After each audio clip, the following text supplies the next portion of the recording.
Hey everyone, welcome back to my channel. Today I want to share something deeply personal with you. Mitras, a story about family, money, betrayal, and ultimately finding peace. This isn't easy to talk about, but I believe our stories have power when we share them honestly. My name is Jason, and 3 years ago, I made what I thought was the most generous decision of my life. I gave my entire fortune, every penny I had earned from selling my tech company, to save my family's struggling business. What happened next changed everything I thought I knew about love, loyalty, and family bonds. If you've ever felt used by people you trusted, if you've ever wondered whether doing the right thing was worth it, or if you're struggling with toxic family dynamics, this story is for you. So grab a cup of coffee, get comfortable, and let me tell you about the most expensive lesson of my life. It was a cold February morning in 2022 when my phone rang. Outside my Seattle apartment, rain drummed against the windows like it had been doing for weeks. I had just sold my second startup and was enjoying the rare luxury of sleeping in when my mother's voice filled the room through my speakerphone. "Jason, honey, we need to talk," she said, her voice carrying that particular tone that meant trouble. Ayana, my mother, had always been the strong one in our family. She was the type of woman who could handle any crisis with grace and determination. Hearing her sound desperate made my stomach drop.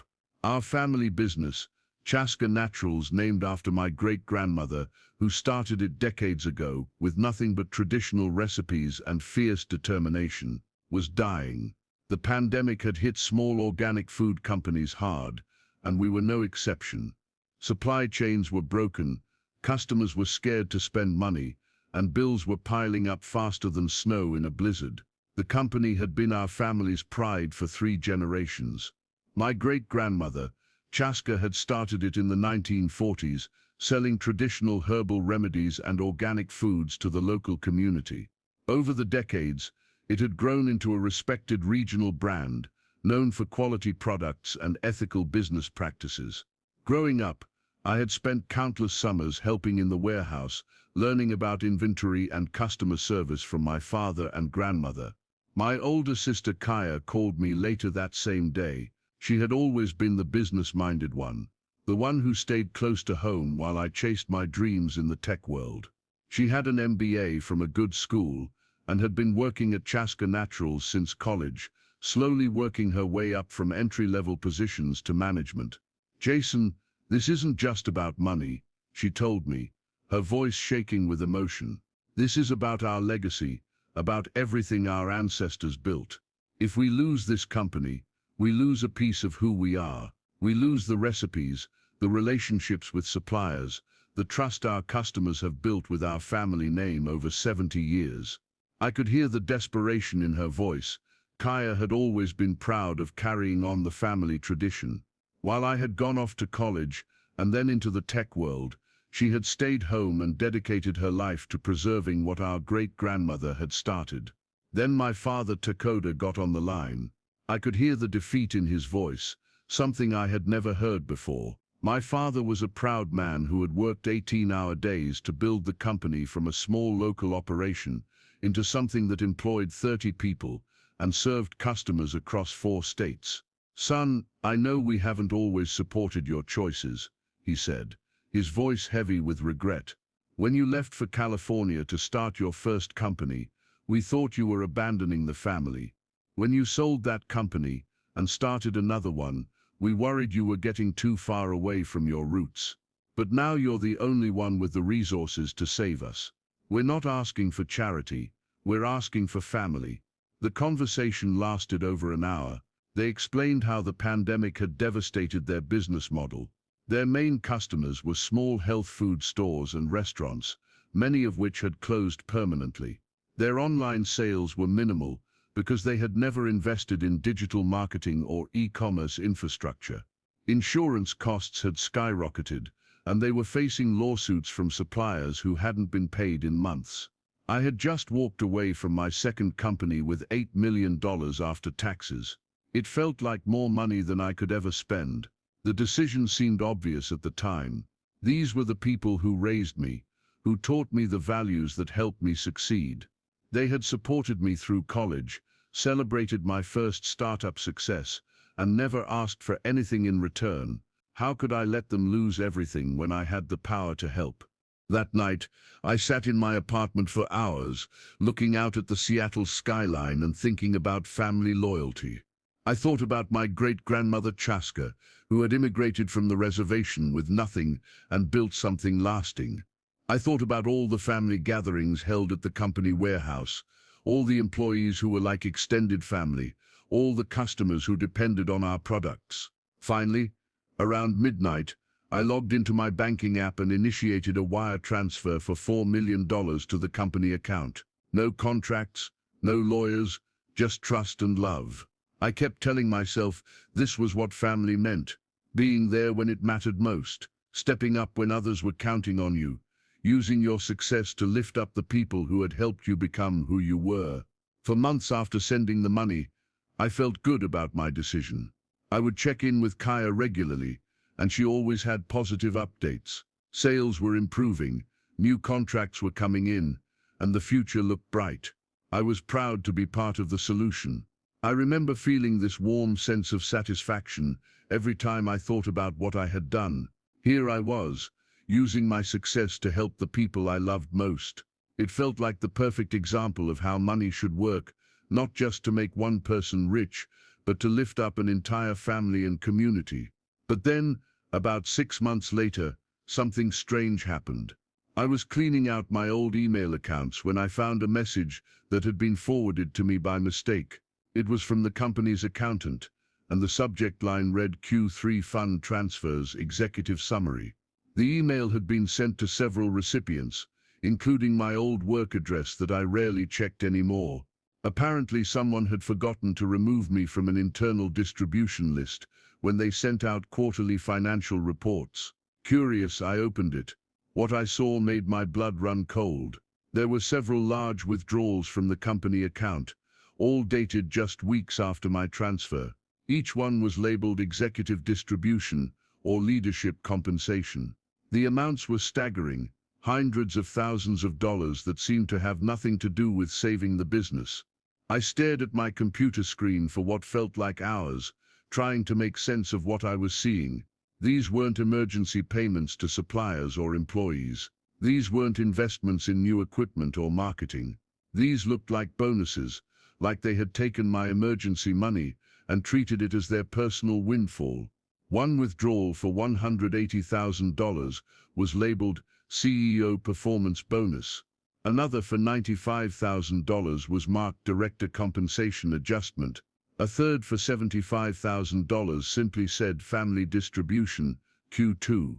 My hands shook as I added up the numbers, over $350,000 in what appeared to be personal payments, all taken within 3 months of my rescue funding.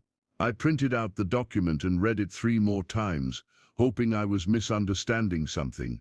But the numbers were clear, the dates were precise, and the descriptions left little room for interpretation.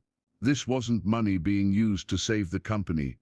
This was money being used to reward the executives for successfully securing funding. My hands shook as I reached for my phone to call Ayana. When she answered, I tried to keep my voice steady. "Mom, I saw something in the financial reports that confused me.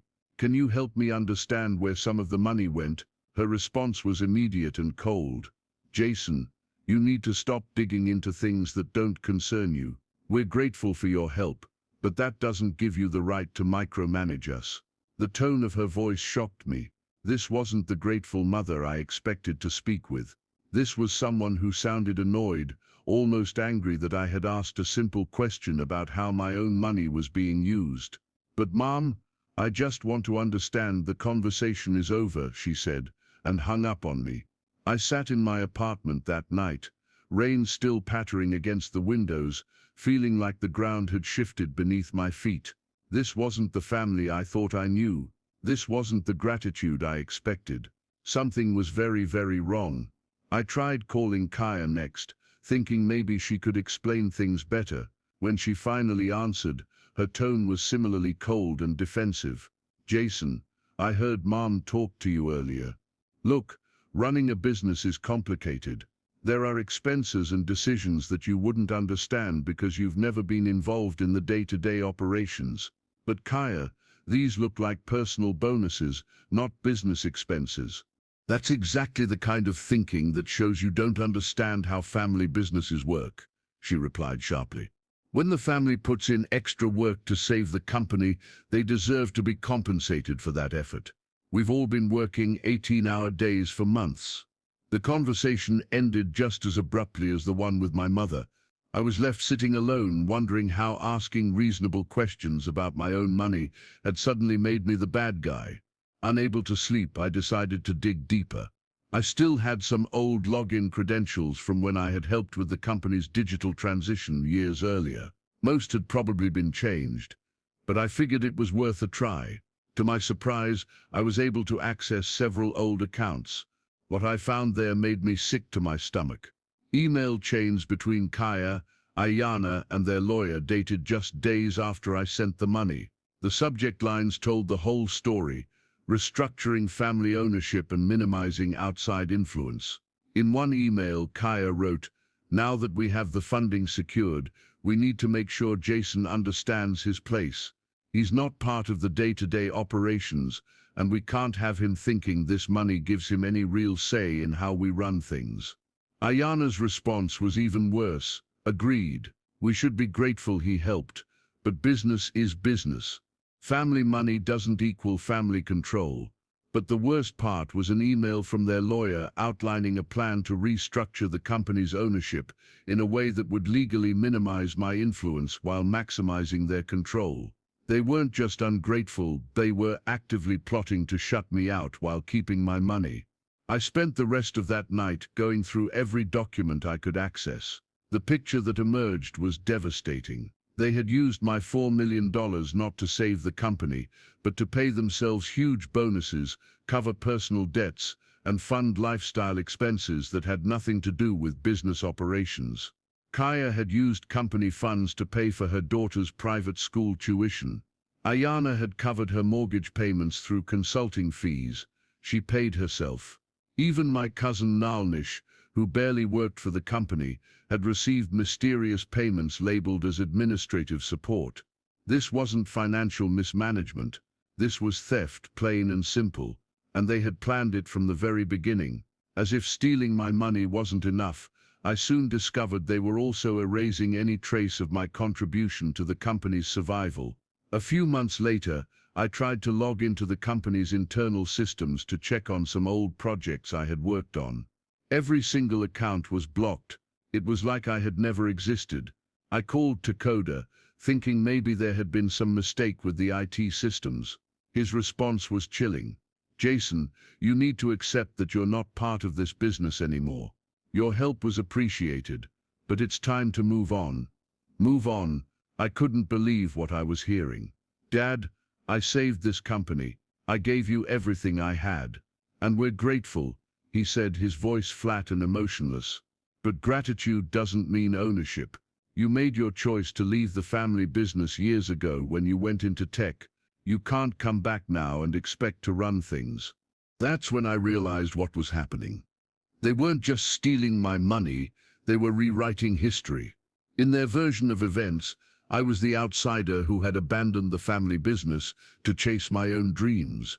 My $4 million wasn't a generous rescue, it was just a wealthy relative throwing some money at a problem before walking away again. I started asking around, reaching out to old family friends and employees who had known me for years. What I heard back was disturbing.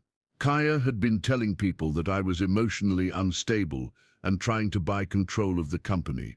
Ayana was spreading rumors that I had abandoned the family and was now trying to manipulate them with money. Even worse, they had started claiming that the company's recovery was entirely due to their own hard work and business acumen. In interviews with local business publications, Kaya presented herself as the brilliant CEO who had single-handedly saved the family legacy. My name was never mentioned. By early 2023, I realized I needed legal help.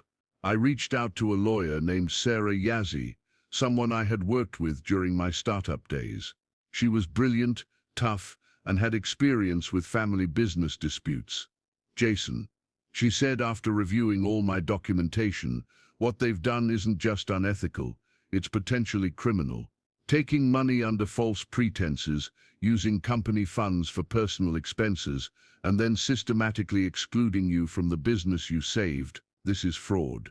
But when we started making legal inquiries, the retaliation began immediately.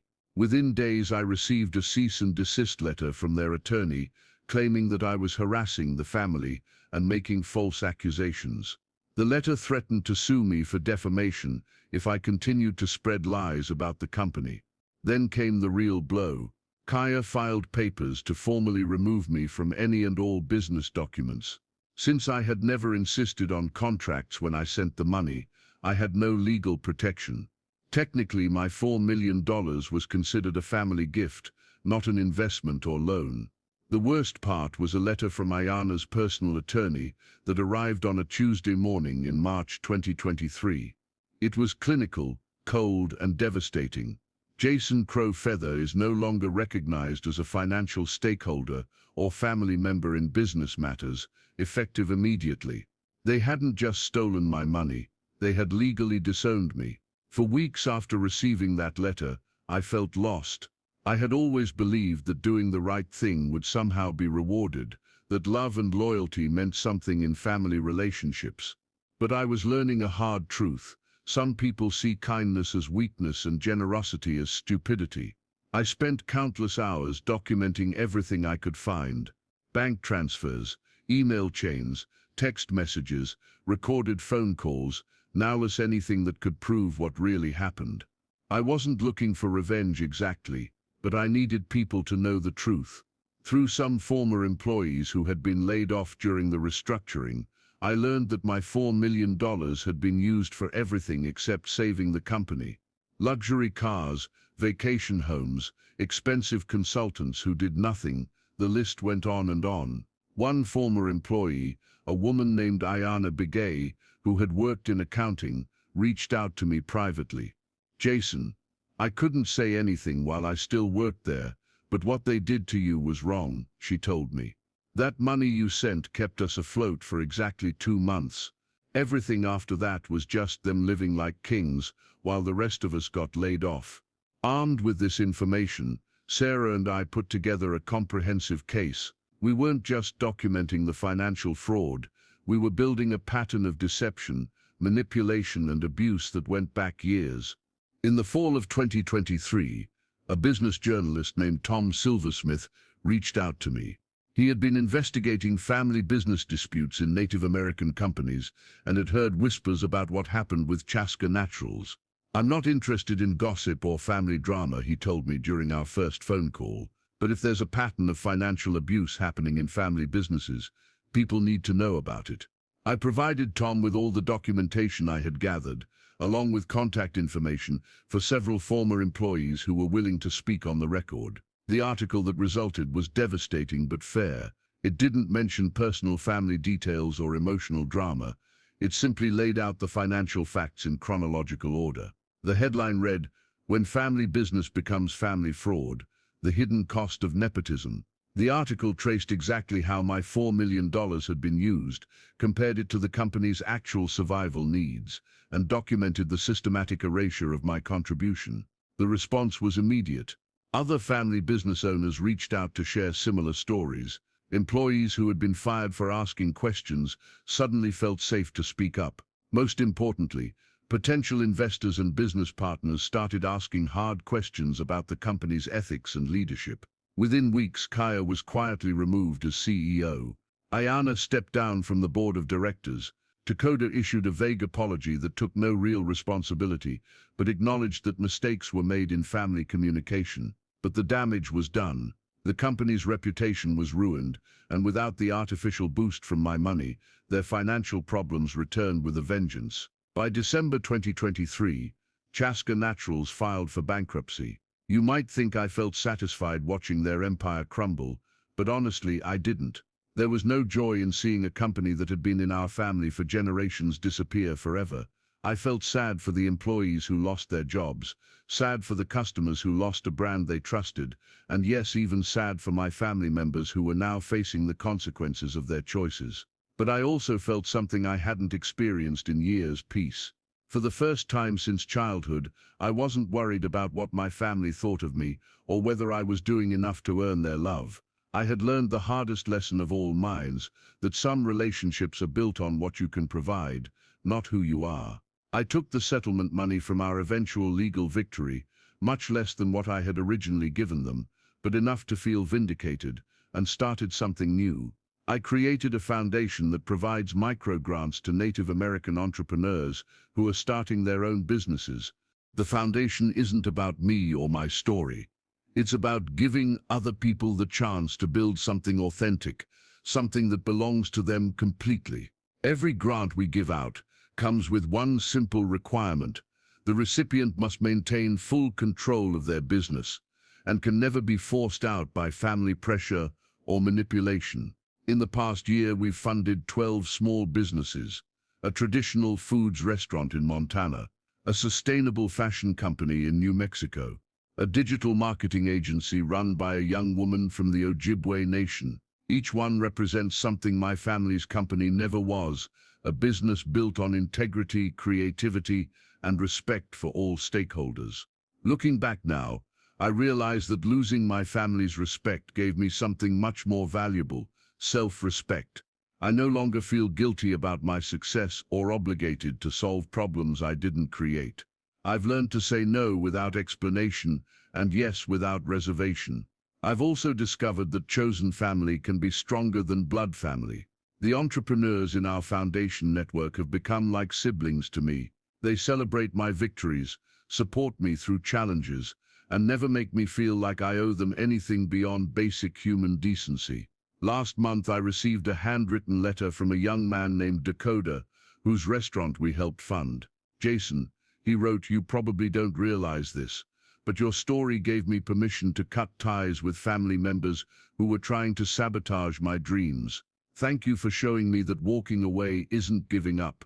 Sometimes it's the only way to move forward." That letter sits framed on my desk now, next to a photo of our foundation's first annual gathering. Looking at those faces, all of them bright with possibility and determination, I feel prouder than I ever did about saving Chaska Naturals. If there's one thing I want you to take away from my story, it's this: your worth is not determined by what you can do for other people. Your value doesn't increase when you sacrifice yourself, and it doesn't decrease when you choose to protect your peace. I spent years believing that love meant giving until it hurt, that family meant accepting any treatment, because blood is thicker than water. But I've learned that the full version of that quote is actually, the blood of the covenant is thicker than the water of the womb, meaning the bonds we choose are often stronger than the ones we're born into. Setting boundaries isn't selfish. Walking away from toxic situations isn't giving up. And sometimes the most loving thing you can do is refuse to enable someone else's bad behavior. I also learned that financial abuse is real and devastating, especially within families. When someone uses your generosity against you, when they take your kindness and twist it into control, that's not love, that's manipulation. And you don't owe anyone your breakdown to prove your commitment. Today, as I record this video in my home office in Seattle, I can honestly say I'm happier than I've been in years. My bank account is smaller than it was in 2022, but my life is infinitely richer. I wake up each morning knowing that every relationship in my life is based on mutual respect and genuine care. I still think about my family sometimes. I wonder if Kaya ever reflects on what she lost when she chose money over relationships. I wonder if Ayana misses having a son who would drop everything to help her. I wonder if Tekoda regrets teaching his children that love is conditional and family is a business transaction.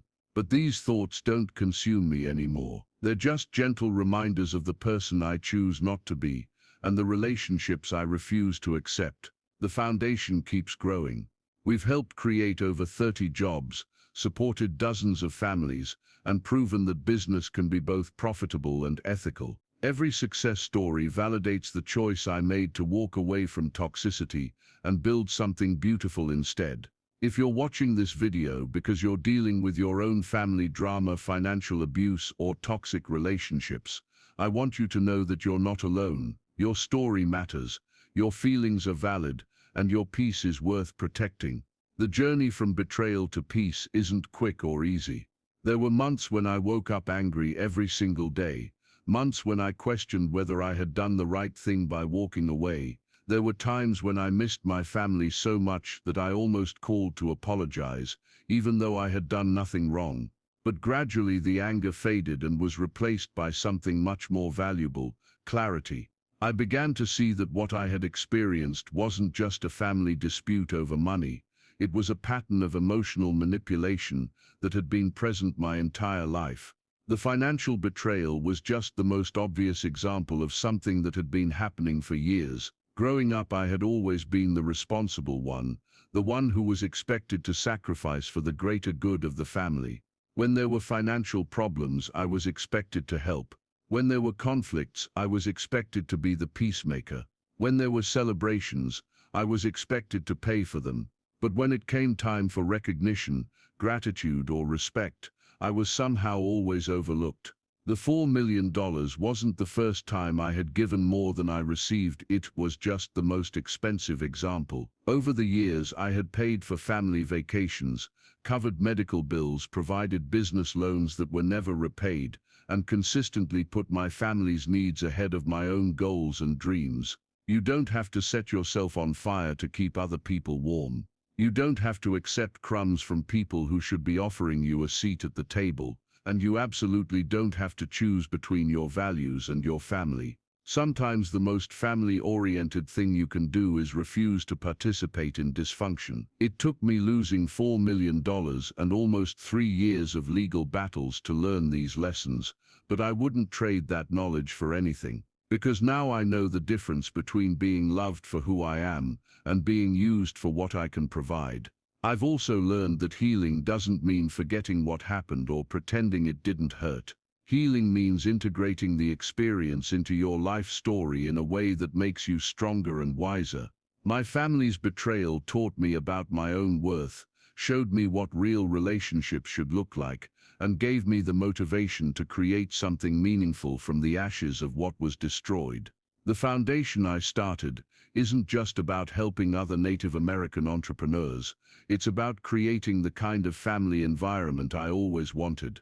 Every person we fund becomes part of a network of mutual support, encouragement, and genuine care. We celebrate each other's successes without jealousy, support each other through challenges without judgment, and treat each other with the respect that blood relatives should have shown but didn't. Sometimes people ask me if I regret giving my family that money. The honest answer is no, mighty, not because they deserved it, but because it revealed who they really were. If I hadn't made that sacrifice, I might have spent my entire life wondering if they truly loved me or just tolerated me. Now I know the truth, and that knowledge has set me free to build authentic relationships with people who appreciate what I bring to their lives. If you're currently in a situation where family members are taking advantage of your generosity, using your love against you, or making you feel guilty for having boundaries, please know that you have options. You can choose to step back, to protect your resources and energy, and to demand the respect you deserve. That doesn't make you selfish or ungrateful. It makes you healthy. Thank you so much for listening to my story today. I know it wasn't easy to hear, and it definitely wasn't easy to share, but I believe that our struggles become meaningful when we use them to help others avoid the same pitfalls. If this story resonated with you, if it made you think about your own relationships or boundaries, please hit that like button below. It really helps the algorithm show this video to other people who might need to hear it. And if you haven't already, please consider subscribing to my channel. I share stories like this one every week. Real experiences about entrepreneurship, family dynamics, personal growth, and finding your way through difficult situations. Your subscription tells me that these conversations matter and encourages me to keep being vulnerable and honest with all of you. Most importantly, I'd love to hear from you in the comments. Have you ever had to walk away from a toxic family situation?